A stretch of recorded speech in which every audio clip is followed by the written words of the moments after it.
John, come quick. We've made a discovery. Come. What is it?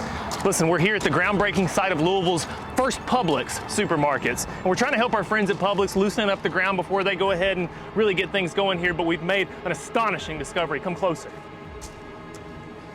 Let me get my brush out here. Got to be very careful with this. This could be an artifact. Are you seeing this? What is that? What could this mean? We're not in Publix yet. They've even got the hot Chipotle. All 3 flavors? Let me see if I can do it without breaking it. What does this mean? Wait, did you hear that? Yeah. Yum, yum, get your some. Oh, we gotta get out of here.